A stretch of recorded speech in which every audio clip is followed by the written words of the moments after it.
Okay. So మీ కార్‌కి 1,00,000 అన్నారు. ఎడ్యుకేషన్‌కి అప్రాక్సిమేట్‌గా 1,00,000 ఎస్. ఉంటుందండి.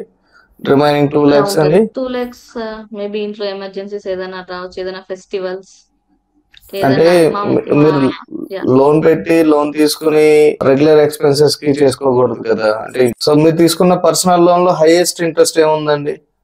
ఇట్స్ 15.42 అండి. ఓహ్! అది వాళ్ళు కొన్ని ఫ్యూ ఇయర్స్ గా వడ్డీ మాత్రమే కడుతున్నారు అసలు కట్టకుండా. సో ఇదైతే హ్మ్. మనకి అసలు వడ్డీ 2 పోతుందనేసి సో అవునండి. Both plan. ఓకే. దీన్ని ఎలా సో చేయగలుగుతాము? ఇది స్టాప్ చేసి దేంట్లో ఇన్వెస్ట్ చేయాలి? రిస్క్ ఎక్కడుంటుందో రివార్డ్ అక్కడే ఉంటుంది. హ్మ్. అలాగే so hello everyone. This is Chandu. Welcome to personal finance by Chandu. So ఇవాళ మనం one of our subscriber Tirupati నుంచి సాలరీ సీక్రెట్స్ ఫామ్ ఫిల్ చేశారు. సో మనం ఆవిడ మొత్తం ఎండ్ టు ఎండ్ డీటెయిల్స్ చూద్దాము. ఏం ఫిక్స్ చేద్దాం అనుకున్నారు అండ్ దేని గురించి అసలు ఫామ్ ఫిల్ చేశారు. సో ఈ డీటెయిల్స్ అన్ని చూద్దాం. So welcome Nitya. Thank you for hello. Filling the form. Hello Chandu. మేము వీడియోస్ అనేవి చూస్తుంటాము. So I thought let's give it a try and let's come out of this అని చెప్పి. షూర్ అండి. సో అసలు మెయిన్ ఆబ్జెక్టివ్ ఏంటి మీరు అంటే ఫామ్ ఫిల్ చేసినప్పుడు ఏదో ఒక ఆలోచనతో చేస్తుంటారు. అంటే మనం ఇది యా చేద్దాం, ఇది ఫిక్స్ చేయాలి, ఇది ఫిక్స్ చేయాలి అని చెప్పి అనుకుని ఉంటారు కదా! సో మెయిన్ ఆబ్జెక్టివ్ ఏంటి మీది? We have a lot of debts. దాంట్లో నుంచి త్వరగా ఎలా కమ్ అవుట్ అవ్వాలి అనేసి at least we can start saving something. Hmm. That is my main motto. ఆ రీజన్ తోనే ఓకే. నేను ఫామ్ ఫిల్ చేయడం జరిగింది. ఫస్ట్ మీ బేసిక్ డీటెయిల్స్ ప్లస్ మీ ఫైనాన్సెస్ అసలు ఏం చేస్తున్నారు? మీరు మ్యారీడా and working? So in case married అయితే మీ హస్బెండ్ డీటెయిల్స్ మొత్తం బేసిక్ డీటెయిల్స్ చెప్పండి సో దట్ నాకు ఒక బ్యాక్గ్రౌండ్ తెలుస్తుంది కదా! Basically I'm from Tirupati. Okay. Currently నేను మా హస్బెండ్ ఇద్దరం వర్క్ చేస్తాం. I married. నా ఇన్కమ్ వచ్చేసి monthly after taxes I get 60K. 3 months once వచ్చి వేరియబుల్ పే ఒక 10K వస్తుంది. Okay. We live in rented house. Okay. So తిరుపతిలోనే. తిరుపతిలోనే అండి. ఓకే. అంటే వర్క్ ఫ్రమ్ హోమ్ చేస్తున్నారు ప్రెజెంట్. Work from home. నేను మా హస్బెండ్ ఇద్దరం వర్క్ ఫ్రమ్ హోమే చేస్తున్నాం గుడ్. ప్రస్తుతానికి. ఓకే. అండ్ మీ హస్బెండ్ కూడా సాఫ్ట్‌వేర్ ఎంప్లాయీ అండి? ఎస్, ఇద్దరం software employees. Okay. Okay. So మీ హస్బెండ్ టేక్ హోమ్ సాలరీ ఎంత అండి? He'll get around 1.15 after taxes. 1.15.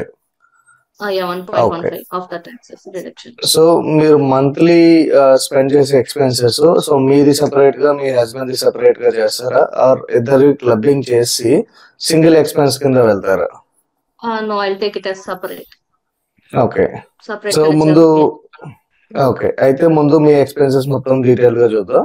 So దాని తర్వాత మీ హస్బెండ్ ఎక్స్‌పెన్సెస్ చూసి అసలు ఏం చెప్తుంది? సో ఎంతెంత ఇంట్రెస్ట్‌లు ఏంటి మొత్తం డీటెయిల్స్ అన్ని చూద్దాం. మొత్తం మీ సాలరీని మంత్లీ ఎలా స్పెండ్ చేస్తారు? ఫర్ ఎగ్జాంపుల్ ఇప్పుడు మంత్ కి 60K వచ్చిందంటే ఫస్ట్ 5K మా మదర్ కి ఎక్స్పెన్సెస్ కి పంపిస్తాను. ఓకే. ఇంకో 5K మా బ్రదర్ కి పంపిస్తాను. He still study. సో తను సపోర్ట్ ఓకే. చేయడానికి నేను తనకి 5K పంపిస్తాను. హ్మ్. అదే కాకుండా నేను గోల్డ్ స్కీమ్ కడుతున్నానండి. లైక్ హుహు. It's been so many years. అది వచ్చింది మంత్లీ ఒక 10K కడతాను. కొంచెం గోల్డ్ బ్యాంక్ లో ఉంది. సో దాన్ని బయటకి తీయడానికి దానికి ఒక మంత్లీ ఒక 10K కడతాను. ఓకే. అది గోల్డ్ లోన్ లోన్. అండి? లోన్. ఓకే. గోల్డ్ లోన్ అండి ఒక 10K. హ్మ్. హ్మ్. పోస్ట్ ఆఫీస్ లో I have schemes like PPF ఒక 5K, హ్మ్. ఓకే. RD ఒక 1K అండ్ ఓకే. PLI కి 4K. Around okay. 10K వచ్చేసి పోస్ట్ ఆఫీస్ లో సేవ్ చేస్తుంటాను. Hmm. And we have a maid. తనకి మంత్లీ ఒక 1.5 ఇస్తామండి. Okay. 1500 per month. 1500. Okay. Okay. And ఈ మంత్ లో నేను NPS స్టార్ట్ చేశాను. So I started with 5K okay. Every month. Every month. అది ఓకే. కాకుండా we have a pet. So hmm. వాడికి మంత్లీ ఎక్స్పెన్సెస్ కి ఒక 5K అవుతుంది. అరౌండ్ 5K అటు ఇటుగా. హుహు. ఓకే. హ్మ్. దీస్ ఆర్ మై ఇంకా అండి? ఎక్స్పెన్సెస్. ఇంకా క్రెడిట్ కార్డు లోన్స్ యా ఇంకేమన్నా ఉన్నాయండి? నా పేరు మీద అయితే ఏం లేవండి. So this hmm. Is what I spend from my salary. Credit okay. Card utilise అయితే లైక్ గ్రాసరీస్ వీటికి వాటికి నా చేతిలో నుంచి ఐ హ్యావ్ టీవీ ఈఎంఐ అండి. సారీ మర్చిపోయాను. ఓకే. హ్మ్. టీవీ ఈఎంఐ మా మదర్ కి కొనిచ్చాను లేటెస్ట్ గా. హ్మ్. దానికి ఒక ఓకే. 3.7 to 4 మధ్యలో ఉంటుందండి ఈఎంఐ. ఓకే. 4K ఇంకా ఈఎంఐ 3 వెళ్తుంది. ఈఎంఐస్ అవి లెఫ్ట్. ఒకే ఒక హ్మ్. ఈఎంఐ నా పేరు మీద.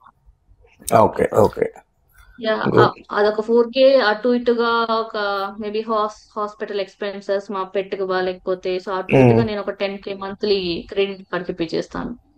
Okay. Including TV EMI, pet everything మొత్తం క్రెడిట్ కార్డ్ బిల్ 10,000.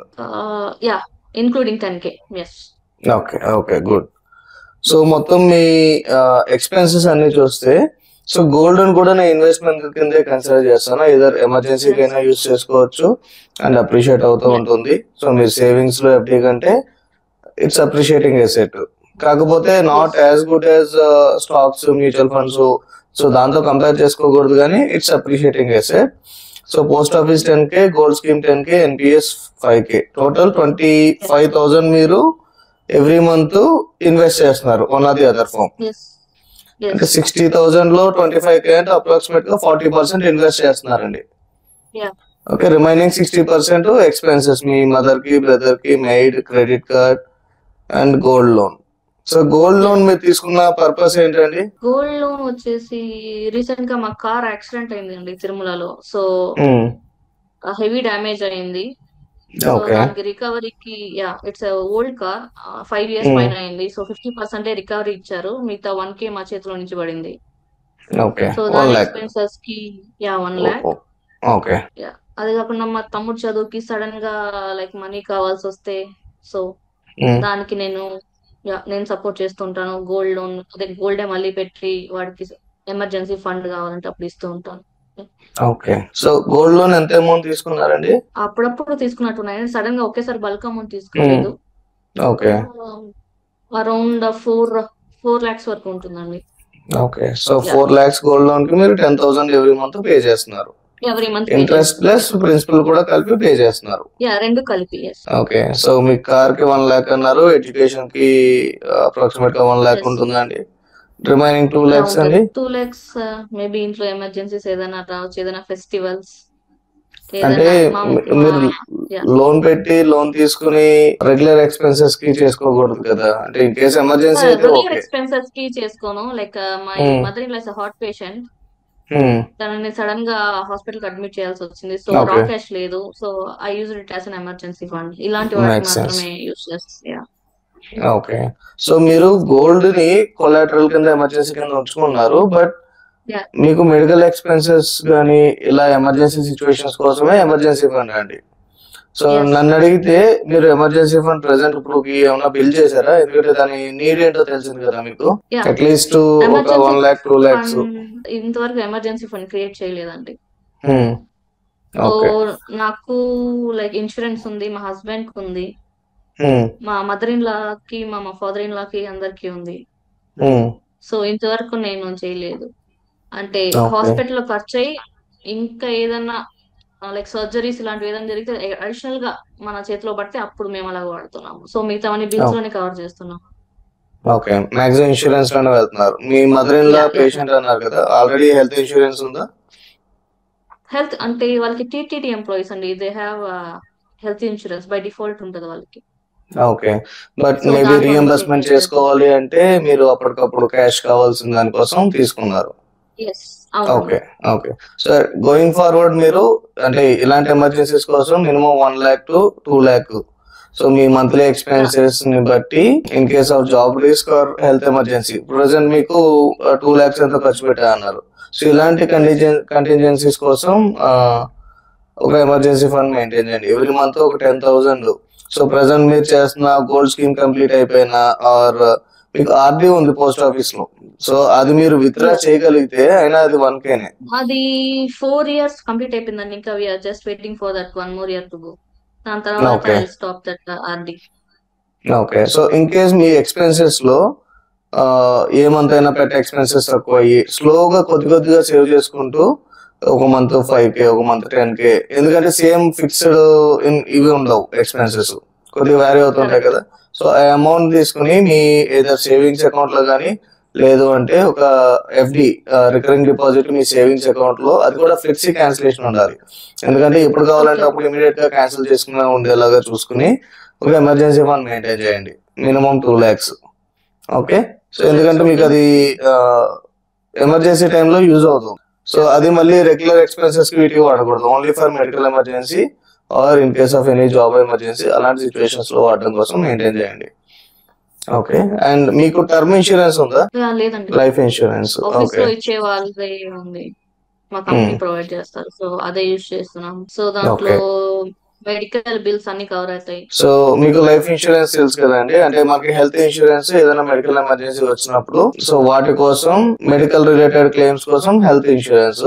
సో మనకేమైనా జరిగితే మన నామినీస్ మన డిపెండెంట్స్ కి ఒక ఫైనాన్షియల్ సెక్యూరిటీ కోసం టర్మ్ ఇన్సూరెన్స్ అన్నమాట, only in case of risk జరిగినప్పుడే. సో మనం లేము అంటే సో వాళ్ళ ఎక్స్పెన్సెస్ మన వల్ల ఇంపాక్ట్ అవ్వకుండా వాళ్ళ కంటిన్యూటీ ఉండేలాగా వచ్చేది టర్మ్ ఇన్సూరెన్స్ అండి. సో లైఫ్ ఇన్సూరెన్స్ లో వన్ ఆఫ్ ది కాంపోనెంట్ అన్నమాట ఇది. ఓకే, సో ఇది కూడా తీసుకోవడం సజెస్టబుల్. ఎప్పుడంటే మీకు మీ మీద డిపెండెంట్స్ ఉన్నారు అంటే అప్పుడు మీరు ఈ టర్మ్ ఇన్సూరెన్స్ ని లైఫ్ ఇన్సూరెన్స్ ని ఆప్ట్ చేసుకోవాలి. ఓకే, సో ఇప్పుడు మీరు టర్మ్ ఇంకా insurance, I have a question here. Like if term insurance లో I'm paying some amount, సరే ఓకే నాకేం జరగలేదు, so what about that amount? For example ఏం ఫ్యూ ఇయర్స్ రాదండి, కడుతున్నాను అనుకోండి, రాదా? ఓకే, రాదు. సో సపోజ్ మీరు 70 years వరకు ఇన్సూరెన్స్ నాకు కవర్ అయి ఉండాలి అని పెట్టారు. సో 70th బర్త్డే దాటిన తర్వాత సో ఆ బర్త్డే వచ్చిన తర్వాత ఇన్ కేసు మీరు హెల్దీగా ఉన్నారు అప్పటికే అంటే ₹1 కూడా బ్యాక్ ఇవ్వరు. ఓకే, అది ప్యూర్ టర్మ్ ఇన్సూరెన్స్ అన్నమాట. కాకపోతే ఇప్పుడు మార్కెట్ లో ఏమైందంటే బండిల్ ప్రొడక్ట్స్ వచ్చినాయి. ఎలా అంటే యూనిట్ లింక్డ్ ప్రొడక్ట్ అని, ఎండోమెంట్ ప్లాన్స్, ఇవేంటంటే ఇన్సూరెన్స్ ప్లస్ ఇన్వెస్ట్మెంట్ రెండు కలిపి ఉంటాయి. ఓకే, ఓకే, కాకపోతే మీరు టర్మ్ ఇన్సూరెన్స్ లో 1 year అమౌంట్ కి అప్రాక్సిమేట్ గా ఒక 20,000 ఖర్చు పెడుతున్నారు అనుకోండి ఇయర్లీ. మీరు అదే 1 year మీకు ఏదర్ యూనిట్ లో కానీ దేంట్లో కావాలంటే అప్రాక్సిమేట్ గా 1 lakh పే చేస్తారు. ఓకే, అదేంటి ఇన్వెస్ట్మెంట్ ప్లస్ ఇన్సూరెన్స్, వాళ్ళు కూడా దాంట్లో 20,000 కట్ చేసుకుని మీకు ఇన్సూరెన్స్ ఇస్తారు, రిమైనింగ్ 80,000 ఇన్వెస్ట్ చేస్తారు. కాకపోతే మన మైండ్ సెట్ ఎలా ఉంటుందంటే ఓకే మనం 1 lakh కడితే మన అమౌంట్ మళ్ళీ మనకు బ్యాక్ ఇస్తున్నారు కదా అనుకుంటాం. సో వాళ్ళు కూడా 20,000 కట్ చేసుకుని ఇన్సూరెన్స్ కోసం వాళ్ళు పాకెట్ లో వేసుకుంటారు, రిమైనింగ్ 80,000 ఇన్వెస్ట్ చేస్తారు.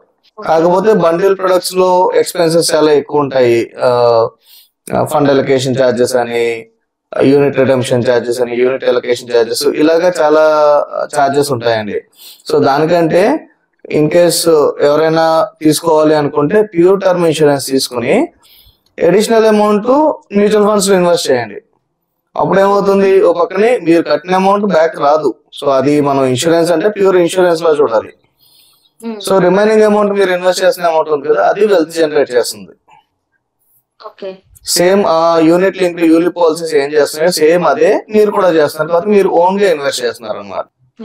ఓకే, సో మీ డిపెండెన్సీస్ పెరిగినప్పుడు, ఇప్పుడు మీరు కిడ్స్ గురించి ఏం డిస్కస్ చేయలేదండి, మీ మీద డిపెండెన్స్ ఉన్నారా ఇదర్ పేరెంట్స్ గానీ కిడ్స్ గానీ? ఓకే, సో ఎప్పుడైతే మీకు డిపెండెన్స్ పెరుగుతారో అప్పుడు ఈ టర్మ్ ఇన్సూరెన్స్ తీసుకోండి. ఎందుకంటే డిపెండెన్స్ లేకుండా మీరు తీసుకున్న అనవసరం కదా. సో ఇది దేనికంటే ఫైనాన్షియల్ సేఫ్టీ ఆఫ్ డిపెండెన్స్. కాకపోతే మీరు ఒకటి ఫ్యూచర్ ని ఆలోచించి చేయాలన్నమాట. ఎందుకంటే మీరు 25 ఏజ్ లో ఉన్నప్పుడు తీసుకుంటే ప్రీమియం సేమ్ 1 year కి అరౌండ్ 10,000 12,000 ఉంటుంది. అదే మీరు 30 ప్లస్ లో తీసుకున్నారు అంటే సేమ్ ఇదే 12-15,000 20-25,000 అవుతుంది. ఇంకోటి ఏంటంటే టర్మ్ ఇన్సూరెన్స్ లో మీరు ఇయర్లీ అండి, నేను డిస్కస్ చేస్తాను ఇయర్లీ. సో మీరు ఫస్ట్ ప్రీమియం ఎంత పే చేస్తున్నారు అంటే లాక్ ఇన్ అనమాట. మీరు ప్రీమియం ఎంత డిసైడ్ అయ్యారో పాలసీ తీసుకున్నప్పుడు సేమ్ ప్రీమియం మొత్తం 10 year వరకు సేమ్ అమౌంట్ పే చేస్తారు. సో మీరు ఇప్పుడు మీ డీటెయిల్స్ అన్ని ఎంటర్ చేసి మీ ఏజ్, హ్యాబిట్స్ మొత్తం అన్ని డిస్క్లోజ్ చేసిన తర్వాత వాళ్ళు ఒక ప్రీమియం చెప్తారు అరౌండ్ 22,000 అని. సేమ్ ఇదే 22,000 ఫస్ట్ ఇయర్ నుంచి లాస్ట్ ఇయర్ వరకు, ఇదే 7th year పెట్టుకుంటే 7th year, నేను 10 years లోనే పే చేస్తానంటే సేమ్ అమౌంట్ ని మీకు 10 years లో అడ్జస్ట్ చేస్తాను అనమాట. మేబీ 50,000 అలా ఉంటుంది అనమాట. అన్లిమిటెడ్ పే, రెగ్యులర్ పే అంటాము. సో సేమ్ అమౌంట్ మీకు అన్ని 10 years కి కవర్ అవుతుంది. సో ఎర్లీగా తీసుకుంటే బెటర్ అనమాట, ఎందుకంటే ఫ్యూచర్ ని ఫోర్కాస్ట్ చేసి తీసుకోవాలి మనం. Okay, so and emergency fund build చేసుకోండి. కాకపోతే మీ ఎక్స్పెన్సెస్ ఇండివిజువల్ గా చూస్తే 40% ఇన్వెస్ట్మెంట్స్ అంటే వెరీ గుడ్. కాకపోతే మీరు ఇనిషియల్ గా మీ మెయిన్ ఆబ్జెక్టివ్ డెప్ట్ ఉంది, దీని నుంచి బయటపడాలి అన్నారు. ఒకసారి మీ హస్బెండ్ డీటెయిల్స్ కూడా చూద్దాము. మీ హస్బెండ్ ఏజ్ అండ్ ఎక్స్పెన్సెస్ మొత్తం డిస్కస్ చేద్దాం. ఎంత అండి ఏజ్? 33. ఓకే, సో 1.15 సాలరీ అన్నారు. సాలరీ, రెంటెడ్ హౌస్ లో ఉంటాము. 10K ఓకే ఓకే అతనే పే చేస్తాడు. దాని తర్వాత we have personal loan around 16K. Okay, దాని తర్వాత we have one more personal loan at size around 10K. Okay, and then car loan ఉంది, 3 years కంప్లీట్ అయిపోయింది, 1 more year టు గో. అదొక 15K, I think okay 14.5. And okay credit card లో ఒక loan ఉంది 7,000. Okay and he'll save around 6K in RD, I mean PPF. PPF లో ఒక 6K invest చేస్తారు. Okay. So మనం రెండు అండ్ చెప్పారు, కార్ లోన్, రెండు personal loans, credit card loan, అదొక పీపీఎఫ్. 7,000. అండ్ ఒక గోల్డ్ లోన్ ఉందండి తన పేరు మీద, అదొక 7,500. ఓకే. సో మీరు గ్రోసరీస్ మీరు కంప్లీట్ గా చెప్పలేదు. సో మీ ఇల్లు నడవడానికి groceries, utilities. Groceries will completely use credit card అండి. Okay. So and expenses fuel కి. అంతా ఫ్యూయల్ కి we have a car, so okay. So మొత్తం మంత్లీ క్రెడిట్ కార్డ్ బిల్ ఎంత వస్తుందండి మీ? ఒక క్రెడిట్ కార్డ్ యూజ్ చేస్తాం, 40% క్యాష్. ఇద్దరికి కలిపి అరౌండ్ 30 to 35 లోపల వస్తుందండి క్రెడిట్ కార్డ్ బిల్. అంటే 35K. Only single card. 35K. ఆ 35K లోనే ఆ క్రెడిట్ కార్డ్ లోన్ కూడా ఇంక్లూడెడ్ అండి. జనరేట్ అయ్యేటప్పుడే దాంట్లో యాడ్ అయ్యి వస్తుంది.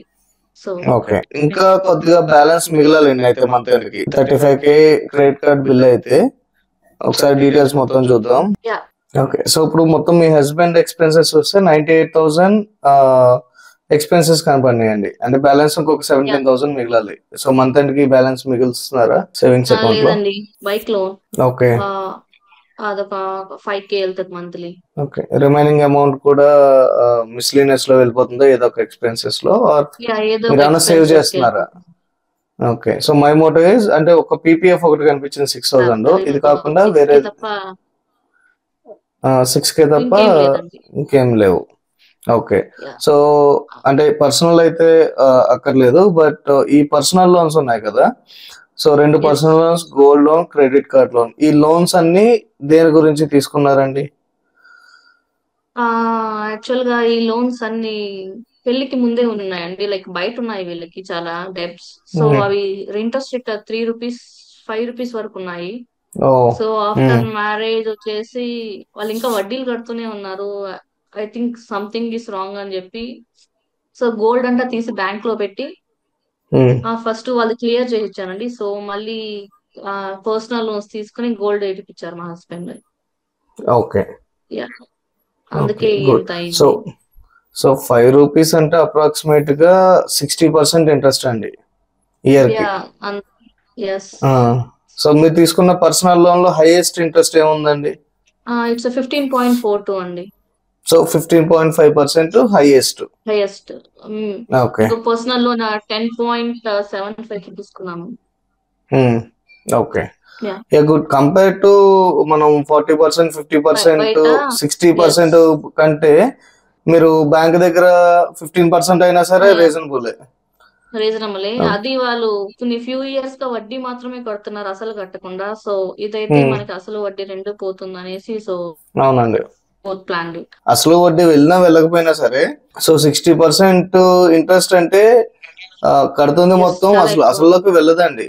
మొత్తం ఓన్లీ ఇంట్రెస్ట్ కట్టుకోవడం సరిపోతుంది. సో ఇంకా కొన్ని ఇయర్స్ కట్టే కొద్దీ ఇదే డెప్ట్ ట్రాప్ అయిపోతుందండి. ఎందుకంటే ఈ 60% కడుతూ వెళ్తారు, ఇంకా వడ్డీ పెరుగుతూ ఉంటుంది. సో దీన్ని కట్టడం కోసం ఇంకో చోట అప్పు తీసుకొచ్చారు అంటే ఈ 60% కి ఇంకొకటి 2 రూపాయల వడ్డీ తీసుకున్నా 24%. సో మళ్ళీ దాని వడ్డీ కొట్టడం కోసం ఇంకో చోట తీసుకోవాల్సి వస్తుంది. సో కరెక్ట్ టైంలో కరెక్ట్ డెసిషన్ తీసుకున్నారు, లేదు అంటే ఆ సర్కిల్ అలాగ అవుతూనే ఉంటుందండి. సో ఇయర్స్ అవుతున్నా సరే మీ అప్పు తీరదు, కానీ ఎవ్రీ ఇయర్ కడుతూనే ఉంటారు. ఓకే. అదొక గుడ్ థింగ్ అండి మీరు చేసింది. ఇంకా మీ హస్బెండ్ కి హెల్త్ ఇన్సూరెన్స్ కవర్ అయ్యింది అన్నారు. కంపెనీలోనే ప్రొవైడ్ చేస్తారు తనకు కూడా. ఓకే. టర్మ్ ఇన్సూరెన్స్ అండి? లేదండి, బయట తీసుకోలేదు. ఓకే. సో అది కూడా ప్లాన్ చేసుకోండి. అండ్ సో మనం ఎమర్జెన్సీ ఫండ్ డిస్కస్ చేసాం కదా, అది సో మీరు మీ హస్బెండ్ కలిపి 2 to 3 lakhs emergency fund save చేసుకుని ఆ అమౌంట్ ని మీ అకౌంట్ లో కొంత, మీ హస్బెండ్ అకౌంట్ లో కొంత ఎఫ్డీలో ఉంచుకోండి ఎమర్జెన్సీస్ కోసం. ఇద్దరు అకౌంట్స్ లో మెయింటైన్ చేయాలండి. ఓకే. సో పర్సనల్ లోన్స్ ఇంకా హైయెస్ట్ టెన్యూర్ ఎంత ఉందండి, లోయెస్ట్ టెన్యూర్ ఎంత ఉంది? ఈ 15.5% దేనికి ఎంత టెన్యూర్ ఉంది? అది వచ్చేసి 3 years అండి. 15.42 అని 3 years. అది క్రెడిట్ కార్డ్ లో. ఓకే.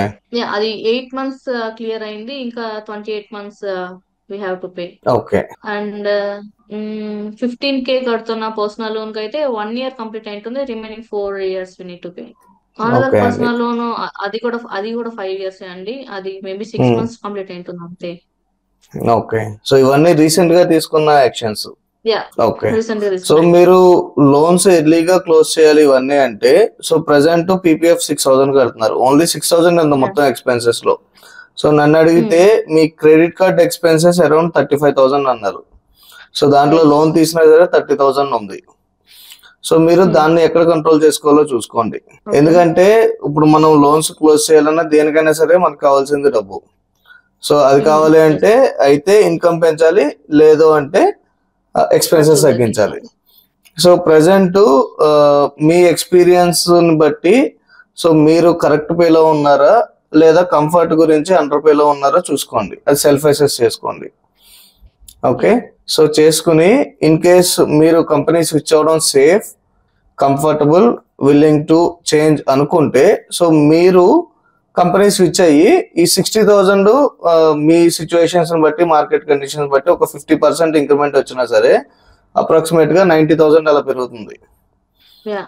ఓకే. సో మీ హస్బెండ్ స్విచ్ అయినా సరే ఆల్రెడీ 1.15 lakh అంటే 30% స్లాబ్ దగ్గరలో ఉంటారు. సో ఆయన స్విచ్ అయినా సరే ఇన్ కేస్ ప్యాకేజ్ ఒక 18 నుంచి 25 పెరిగినా సరే ఇన్ హ్యాండ్ వచ్చే ఇన్కమ్ తక్కువే ఉంటుంది, ఎందుకంటే ట్యాక్స్ హైయర్ ట్యాక్స్ స్లాబ్ లో ఉన్నారు కాబట్టి ఇన్ హ్యాండ్ తక్కువ కనిపిస్తుంది. అదే మీరు ప్రెసెంట్ 10% 20% స్లాబ్ నుంచి మీరు నాకు తెలిసి 10% స్లాబ్ లో ఉంటారండి. సో మీరు స్విచ్ అయితే అంటే ఇది పర్సనల్ డెసిషన్ అండి, అంటే నేను ఇది సజెషన్ కాదు. యా. సో ఇది మీది, మీ హస్బెండ్ ది, అండ్ మీ work environment, work life balance, so ఎంత ఫ్లెక్సిబిలిటీ ఉంది, ఎంత కంఫర్ట్ ఉంది, వీటన్నిటిని బట్టి ఉంటుంది. In terms of pure finance మాట్లాడితే సో నేను చెప్పేది అయితే ఇన్కమ్ పెంచాలి లేదా ఎక్స్పెన్సెస్ తగ్గించాలి. సో ఇన్కమ్ పెంచాలి అనే కాన్సెప్ట్ లో చూస్తే మీ హస్బెండ్ ది ట్రై చేసి కంపెనీ చేంజ్ అయినా సరే ఇన్ హ్యాండ్ తక్కువే వస్తుంది. సో మీరు స్విచ్ అయితే మీకు వచ్చే ఇన్ హ్యాండ్ ఎక్కువ ఉంటుంది, ఎందుకంటే లోవర్ ట్యాక్స్ స్లాబ్ లో ఉన్నారు కాబట్టి. సో అది ఇన్కమ్ పెంచే స్ట్రాటజీ. రెండోది ఎక్స్పెన్సెస్ తగ్గించే స్ట్రాటజీ. సో మీరు కూడా ఏమీ ఎక్స్ట్రా అన్నెసరీ ఎక్స్పెన్సెస్ ఏం లేవు మీ దాంట్లో. ఓకే. సో మొత్తం ఫ్యామిలీకి పే చేస్తున్నారు, మెయిడ్ పే చేస్తున్నారు, అండ్ పెట్ 5,000 అరౌండ్ అన్నారు. సో అది కూడా ఏమైనా కంట్రోల్ అవుతుందేమో చూడండి. And in case car fuel, car maintenance or any other luxury things మీరు వెళ్తున్నారు అంటే ప్రెసెంట్ సో వాటిని కట్ డౌన్ చేసుకోండి. అప్పుడు మీకు expenses around monthly 30,000 credit card bill వచ్చేది 20,000 వస్తుందో 10,000 బఫర్ ఉంటుంది. ఆ 10,000 ఎవ్రీ మంత్ 10,000 అంటే ఇయర్ కి 1.2 lakh. సో మీ లోన్స్ ని త్వరగా పే అవుట్ చేయడానికి ఉంటుందండి, ఎందుకంటే ఆల్ ఆఫ్ ఎ సడన్ మనము డెట్ ఫ్రీ అయిపోవాలంటే అవ్వలేము. సో స్లోగా నెక్స్ట్ 5 years పాటు కట్టుకుంటూ వెళ్ళాలి. కాకపోతే ఎక్స్పెన్సెస్ తగ్గించుకుని ఇంకా ఎక్స్ట్రా ఈఎంఐ, ఇప్పుడు హైయెస్ట్ ఇంట్రెస్ట్ రేట్ ఏది ఉందో అది ఎర్లీగా పే అవుట్ చేయండి. 15.5% అన్నారు కదా. So in case pay outs ఏమైనా చేస్తే ఎర్లీ క్లోజర్స్ మీరు స్లోగా పూల్ చేసుకుని ఒక 1 lakh 2 lakhs పూల్ చేసుకుని ఫస్ట్ ఏదైనా క్లోజ్ చేయాలంటే highest interest rate the close చేయండి. నెక్స్ట్ ఇన్ కేస్ ఇంకో లోన్ ఏదైనా క్లోజ్ చేయాలి, మీ దగ్గర ఒక లంసమ్ అమౌంట్ వచ్చింది, ఇలాగే సేవ్ చేసుకుంటూ వెళ్ళారు అనుకుంటే తక్కువ అమౌంట్ ఉన్నది ఉంటుంది కదా. సపోజ్ ఒక 30,000 పెండింగ్ ఉంది, కాకపోతే మీరు ఇనిషియల్ గా తీసుకున్న లోన్ టెన్యూర్ వల్ల ఇంకొక 6 months ఉంది అనుకుందాం. సో మీరు 10,000 పే చేస్తున్నారు కదా ఒక పర్సనల్ లోన్, అది 50,000 పెండింగ్ ఉంది అనుకుంటే అప్పుడు ఆ తక్కువ అమౌంట్ ని పే అవుట్ చేసుకోండి. ఎందుకంటే మనకి లోన్ రీపేమెంట్ లో 2 strategies ఉంటాయండి, హైయెస్ట్ ఇంట్రెస్ట్ రేట్ పే చేయడం ఆర్ తక్కువ అమౌంట్స్ అది క్లోజ్ చేయడం. Okay. So first highest interest rate ఉన్నది క్లోజ్ చేస్తారు, ఎక్కువ టెన్యూర్ లో ఉన్నారు కాబట్టి అది క్లోజ్ చేయగలిగితే చేస్తారు. నెక్స్ట్ మీరు తక్కువ టెన్యూర్ ఉన్నది, తక్కువ అమౌంట్ ఉన్నది క్లోజ్ చేస్తారు అనుకోండి. సో మీకు ఒక సైకలాజికల్ గా ఒక 5 loans నుంచి మనం 3 loans కి వచ్చేమన్నా ఒక ఎమోషనల్ రిలీఫ్ ఉంటుంది అనమాట. ఓకే. సో దాని గురించి లోన్స్ అలాగా క్లియర్ అవుట్ చేసుకోండి. సో నేను అన్నట్టు either ఎక్స్పెన్స్ తగ్గించండి ఆర్ ఇన్కమ్ పెంచండి, బట్ మనం పే చేయడం అయితే తప్పదు. కాకపోతే మీరు 5 years టెన్యూర్ ని 3 years లో ఎలా క్లోజ్ చేయాలి అనేది ప్లాన్ చేసుకోవాలి. ఓకే. సో మన ఇన్వెస్ట్మెంట్స్ ఎప్పుడైనా సరే మన డెప్ట్ అనేది కంట్రోల్లో ఉంటే అప్పుడు ఇన్వెస్ట్మెంట్స్ కి వెళ్ళాలండి. ఓకే. ఇక్కడ మీరు పీపీఎఫ్ మీ హస్బెండ్ దాంట్లో 6,000 ఇన్వెస్ట్ చేస్తున్నారు. So PPF interest rate approximate గా 7.1%, 7.5% అనుకుందాం. అంటే ఈ రేంజ్ మధ్యలో ఉంది కదా. సో మీరు తీసుకున్న లోన్స్ అరౌండ్ 12%, 15% ఉన్నాయి కదా పర్సనల్ లోన్స్, అంతకుముందు 50-60%. సో మనం highest interest rate pay out చేస్తూ తక్కువ ఇంట్రెస్ట్ రేట్ కి ఇన్వెస్ట్ చేస్తున్నాం. ఓకే, దట్టు మీరు హై రిటర్న్ వచ్చే ఇన్ కేసు స్టాక్ మార్కెట్ దాంట్లో 15% వస్తుంది కదా, ఇక్కడ నాకు 12% కదా అనుకోవడానికి. సో ఇక్కడ మీరు పీపీఎఫ్ లో ఇన్వెస్ట్ చేస్తున్నారు, అది 7.5% మధ్యలో ఉంది. నన్ను అడిగితే ప్రస్తుతానికి ఈ పీపీఎఫ్ ఆపేసి ఈ అమౌంట్ ని అక్యుములేట్ చేసుకుంటూ పర్సనల్ లోన్స్ ని త్వరగా ఎలా క్లోజ్ చేయాలో చూడండి. ఓకే, సో ఇది స్టాప్ చేసి దేంట్లో ఇన్వెస్ట్ చేయాలంటారు? సో షార్ట్ టర్మ్ కాబట్టి దీన్ని ఇదర్ ఎఫ్డి వేసుకోండి. నన్ను అడిగితే మీరు ఎర్లీగా క్లోజ్ చేయాలి. So in case more than 3 years 5 years మీరు ఇన్వెస్ట్మెంట్ ప్లాన్ అంటే నేను ఏమన్నా స్టాక్ మార్కెట్ మ్యూచువల్ ఫండ్స్ అంటాను, కానీ ఇక్కడ మీరు ఈ అమౌంట్ మీకు లాస్ అవ్వకూడదు. అంటే మీరు మార్కెట్ లో పెట్టలేరు, ఎందుకంటే మినిమం 3 to 5 years టెన్యూర్ ఉంటేనే మార్కెట్ లో పెట్టాలి. సో దీన్ని మీరు ఒక రికరింగ్ డిపాజిట్ వేయండి, ఆర్ మీ పర్సనల్ లో ఉందే ఈఎంఐ పెంచడానికి కుదురుతుందేమో చూడండి. రికరింగ్ డిపాజిట్ లో కూడా మనకి ఇంట్రెస్ట్ రేట్ చాలా తక్కువే కదండి? తక్కువ ఉంటుందండి, అరౌండ్ 5% ఆర్ 6% వరకు ఉంటుంది మాక్సిమం. కాకపోతే మనం మొత్తం అమౌంట్ ఒకేసారి వేయట్లేదు కదా, మంత్లీ ఈఎంఐస్ లాగా ఆర్టీఎస్ లోగా వేస్తున్నాము. సో దానికంటే if you ask me, early pay out చేయడానికి మీ క్రెడిట్ కార్డ్ లోన్ ఉంది కదా, so one time pay out చేయాలంటే, ఎందుకంటే ఇందాక ఒక 10,000 ఎక్స్పెన్సెస్ తగ్గించుకోవచ్చు క్రెడిట్ కార్డ్ నుంచి డిస్కస్ చేసాం, ఇది ఒక 7,000 అంటే 17,000 అవుతుంది. ఒక 6 months మీరు ఆర్డీ వేశారు అంటే మీరు సేవింగ్స్ లో ఉంచకంటే ఆర్డీ బెటర్ కదా, ఏం రాకపోవడం కంటే మినిమం 5% వచ్చినా బెటర్. సో మీరు ఒక 6 months చేశారు అంటే అప్రాక్సిమేట్ గా ఒక 80,000 వరకు పూల్ చేస్తారు. సో దాంతో మీరు ఒక్కొక్క లోను ఎర్లీ పే అవుట్ చేసుకోవడానికి ట్రై చేయండి. ఇన్ కేస్ పే అవుట్ అయిపోయిన తర్వాత మీ లోన్స్ త్వరగా మీరు 4-5 years టెన్యూర్ ఉన్న లోన్స్ అన్ని 3 years లో కంప్లీట్ చేస్తే అప్పుడు అగ్రెసివ్ గా ఇన్వెస్ట్మెంట్ స్టార్ట్ చేయండి. యూజువల్లీ ఎర్లీగా స్టార్ట్ చేస్తే చాలా అడ్వాంటేజ్ ఉంటుంది లాంగ్ టర్మ్ లో కాంపౌండింగ్ కి. కాకపోతే మీరు ఎక్స్పెన్సెస్ ఇంత ఎక్కువ ఉన్నాయి, మీ హస్బెండ్ దాంట్లో చూస్తే అరౌండ్ 95% వరకు ఎక్స్పెన్సెస్ ఉన్నాయి, దాంట్లో అట్లీస్ట్ 50-60% లోన్స్ ఉన్నాయండి. ఓకే, సో ఫర్దర్ గా లోన్స్ ఏం తీసుకోకండి. ఇప్పుడు మీరు personal loans, gold loans, credit card loan ఉన్నప్పుడు నన్ను అడిగితే అంటే ఇట్స్ మై చాయిస్. సో నేనైతే కార్ లోన్ కి వెళ్ళను. సో ప్రస్తుతానికి ఏదోలాగా మేనేజ్ చేసుకుంటా, ఎందుకంటే ఆల్రెడీ మనం లోన్స్ లో ఉన్నాం. ఓకే, ఆల్రెడీ ముందే తీసుకున్నారు. ఓకే, యా, ఇన్ కేస్ ఎవరైనా సరే ఇన్ జనరల్ మాట్లాడుకుంటే already personal loan, credit card loans ఇవన్నీ ఉంటే మనం లగ్జరీ కోసం వెళ్ళి ఇంకో లోన్ తీసుకోకూడదు. సో మీరంటే ముందు కార్ తీసుకున్నారు, తర్వాత పర్సనల్ లోన్స్ కన్వర్ట్ చేసుకున్నారు, కాకపోతే కార్ లోన్ కి వెళ్ళకూడదు. అండ్ ఆల్సో ఇప్పుడు పర్సనల్ లోన్స్ రీసెంట్ గా తీసుకున్నారు, మీరు ఈ పర్సనల్ లోన్స్ తీసుకునే ముందు 4 రూపాయల వడ్డీ 5 రూపాయల వడ్డీలో ఉన్నారంటే 60% interest rate. So 60% interest rate లో ఉన్నప్పుడు కార్ లోన్ కి వెళ్లకుండా ఉండాల్సిందండి. But depending on personal situations ఇవన్నీ ఉంటాయి. అండ్ ఆల్సో ఒక బైక్ లోన్ కూడా ఉంది. యా, సో అంటే లోన్స్ కంట్రోల్ చేసుకోవాలండి, ఎందుకంటే మన మంత్లీ ఎక్స్పెన్సెస్ లో మనకు ఓన్లీ 50% 40% ఆఫ్ లోన్సే ఉండాలి. మీ ఎక్స్పెన్సెస్ అన్ని కలిపి అరౌండ్ 60-70% లోపు ఉంటే ప్రశాంతంగా ఉంటాం అనమాట.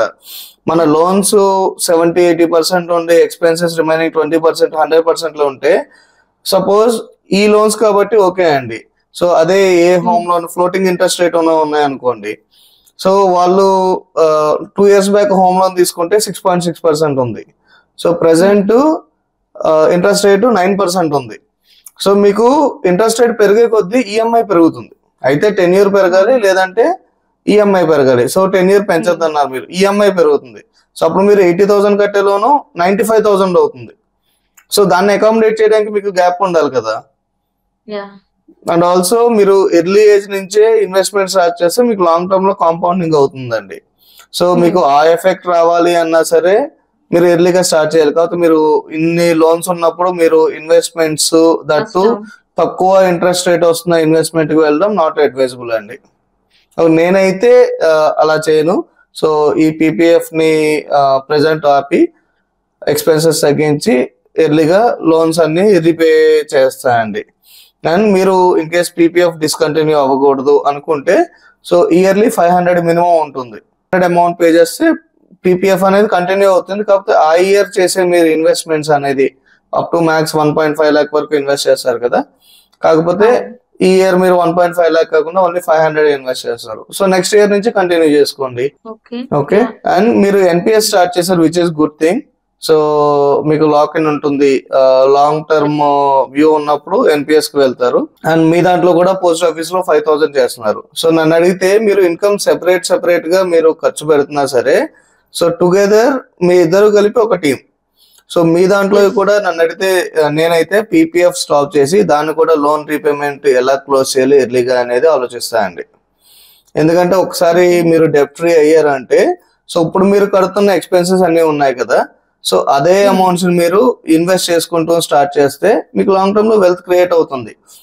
సో మేబీ ఈ 3 years మనం 10 year so me investment horizon more than 3 to 5 years ఉంటే స్టాక్ మార్కెట్ లో మ్యూచువల్ ఫండ్ సజెస్ట్ చేస్తాను నేను. సో స్టాక్ మార్కెట్ అంటే high risk. Okay, so 10 years plan అయితే మనం మీరు అనుకోవచ్చు స్టాక్ మార్కెట్ హై రిస్క్ కదా, సో దాని బదులు పీపీఎఫ్ బెటర్ అని. సో లాంగ్ టెన్యూర్ లో చూసుకుంటే ప్రాఫిటబిలిటీ వచ్చే ఛాన్స్ చాలా ఎక్కువ ఉంటుందండి. సో రిస్క్ ఎక్కడ ఉంటుందో రివార్డ్ అక్కడే ఉంటుంది. అలాగని చెప్పి మనం ఎంత రిస్క్ తీసుకోగలమని కూడా చూడాలి. ఇప్పుడు మీరు రిస్క్ తీసుకోగలరు కదా అని 100% అమౌంట్ తీసుకెళ్లి వెరీ హై రిస్క్ లో పెట్టకూడదు. ఓకే, సో అది కూడా డైవర్సిఫికేషన్ అండి. సో ఆ డైవర్సిఫికేషన్ కూడా మీ ఏజ్ ని బట్టి, మీ రిస్క్ ప్రొఫైల్ ని బట్టి కొంత పర్సంటేజ్, సపోజ్ మీరు మీడియం రిస్క్ ఇన్వెస్టర్ అనుకుందాం. ఓకే, అప్పుడు మీరు ఓన్లీ 50% ఆఫ్ ది అమౌంట్ మీరు స్టాక్ మార్కెట్ లో పెట్టండి. రిమైనింగ్ 50% ఫిక్స్డ్ ఇంట్రెస్ట్ రేట్ వస్తున్నాయి, ప్లస్ లో రిస్క్ లాంగ్ టర్మ్ ఉన్న NPS, PPF, employee provident fund లో ఎలాగో ఇద్దరు కంట్రిబ్యూట్ చేస్తూ ఉంటారు. రిమైనింగ్ అమౌంట్ లో మేజర్ అమౌంట్ మీరు అంటే హాఫ్ ఆఫ్ ది అమౌంట్ మీరు ఫిక్స్డ్ దాంట్లో పెట్టి half of the amount stock market లో పెట్టచ్చు. And stock market mutual funds లో కూడా కొన్ని వెరీ హై రిస్క్ ఉంటాయి, కొన్ని మీడియం రిస్క్ ఉంటాయి, కొన్ని లో రిస్క్ ఉంటాయి. ఓకే, సో దాంట్లో కూడా మీరు మోడరేట్ రిస్క్ నుంచి లో రిస్క్ దాంట్లో ఇన్వెస్ట్ చేయొచ్చు. ఎందుకంటే మనం నిఫ్టీ 50 ఇండెక్స్ ఫండ్ అని ఒకటి ఉంటుందండి. సో అది ఇండెక్స్ ఫండ్ అనమాట. సో అది మీకు యావరేజ్ గా లాస్ట్ 10 years చూసుకుంటే మనం అరౌండ్ 12% రిటర్న్ ఉంటుంది. ఓకే, సో 12% మనం టాక్సేషన్ తీసినా సరే ఇట్ విల్ బి అబౌవ్ 10%. కానీ మీరు పీపీఎఫ్ లో 7.1% వస్తుంది. కాకపోతే మెయిన్ అడ్వాంటేజ్ ఏంటంటే పీపీఎఫ్ లో మీరు 15 years వరకు మనీ విత్డ్రా చేయలేరు. కాకపోతే స్టాక్ మార్కెట్, మ్యూచువల్ ఫండ్స్ అయితే ఇవాళ ఇన్వెస్ట్ చేసామంటే రేపొద్దున విత్డ్రా చేసేయచ్చు, ఈజీ యాక్సెస్ ఉంటుంది. కాకపోతే ఎవరైతే క్విక్ గా విత్డ్రా చేయకుండా లాంగ్ టర్మ్ హోల్డ్ చేస్తారో వాళ్ళకి లాంగ్ టర్మ్ లో వెల్త్ క్రియేట్ అవుతుందండి. So discipline important. కాకపోతే మీకు సజెషన్ ఇచ్చేది, సో ముందు లోన్స్ క్లియర్ అవుట్ చేయండి, దాని తర్వాత మీరు ఇన్వెస్ట్మెంట్ గురించి ఆలోచించండి. ఎన్పిఎస్ కంటిన్యూ చేయండి. సో లో ఇంట్రెస్ట్ రేట్ ఉన్న పీపీఎఫ్ వీటిని స్టాప్ చేసి లోన్స్ త్వరగా పే చేసి గోయింగ్ ఫార్వర్డ్ ఫర్దర్ లోన్స్ తీసుకోకండి. ఇప్పుడు ఒక లోన్ క్లియర్ అవుట్ అయిన తర్వాత ఇంకో కొత్త లోన్ తీసుకోకుండా సో ఆ అమౌంట్ ను కూడా యూజ్ చేసి వేరే లోన్స్ రీపేమెంట్ చేస్తే మీరు అప్రాక్సిమేట్ గా 4 years ఉన్న లోన్స్ ని అరౌండ్ 2.5 years లో క్లోజ్ చేయొచ్చండి, ఈ డిసిప్లైన్ గా ఉంటే. ఓకే, సో ఇంకేమైనా క్వశ్చన్స్ ఉన్నాయండి మీకు? ఇదే అండి, ఫస్ట్ లోన్స్ నుంచి ఎలా బయట రావాలి, ఇదే మెయిన్ మోటో. సో మీరు గైడ్ చేసిన దాని ప్రకారం స్టాప్ ద పీపీఎఫ్. సో ఆ మనీ నేను ఏదో ఒక ఎఫ్డి లో వేసి మంత్లీ వేసేలాగా, సో 1 year కొన్స్ ఆ అమౌంట్ అయితే ఏదైనా లోన్ ని క్లోజ్ చేయొచ్చు అని ప్లాన్ చేస్తున్నాను. అండ్ ఆల్సో ఎప్పుడైతే మీకు లోన్స్ కంట్రోల్ లోకి వచ్చినాయి, ఇంకా మనం ఇన్వెస్ట్మెంట్ స్టార్ట్ చేయొచ్చు అనుకుంటారో అప్పుడు స్టాక్ మార్కెట్ లో ఇన్వెస్ట్ చేయండి. కాకపోతే లాంగ్ టర్మ్ వ్యూ లో ఉండండి. ఎందుకంటే ఫస్ట్ 3 years లో మ్యూచువల్ ఫండ్స్, స్టాక్ మార్కెట్ లో మ్యూచువల్ ఫండ్స్ ఒక కాంపోనెంట్ అండి. సో స్టార్టింగ్ లో ఓన్లీ మ్యూచువల్ ఫండ్స్ కి వెళ్ళండి. ఎందుకంటే ఒక ఫండ్ మేనేజర్ సో మీ మనీని తీసుకుని డిఫరెంట్ కంపెనీస్ లో ఇన్వెస్ట్ చేస్తారు.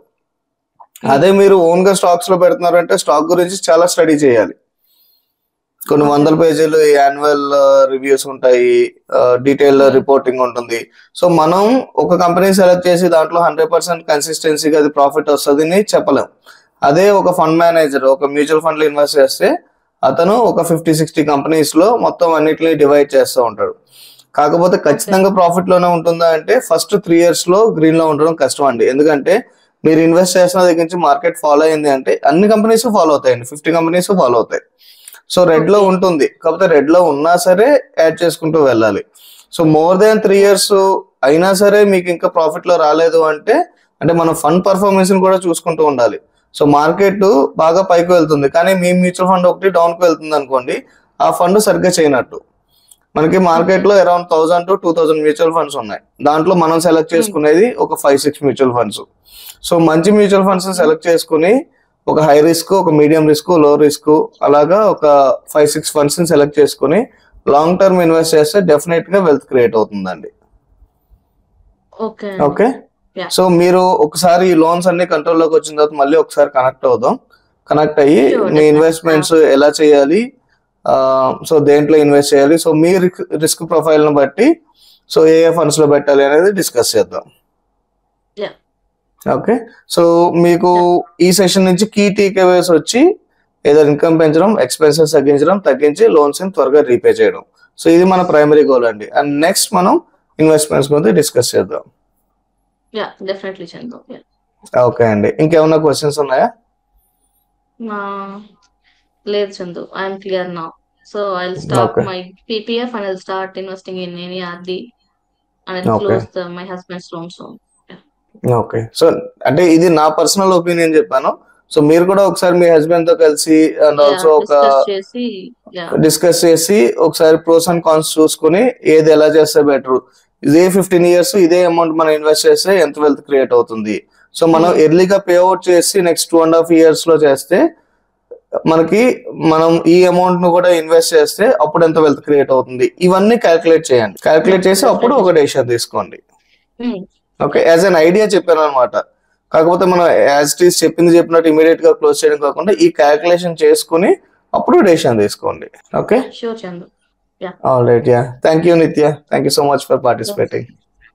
Yeah, thanks Chandu, thanks for your advice. Sure అండి, I'll follow it definitely. Sure అండి, yeah, thank you. Thank you. So video మీరు ఎక్కడి వరకు చూసారంటే నచ్చింది అనుకుంటున్నాను. సో ఇంకా మీరు సబ్స్క్రైబ్ చేయనట్లయితే వీడియోని సబ్స్క్రైబ్ చేయండి, అలాగే మీ ఫ్రెండ్స్కి కూడా షేర్ చేయండి.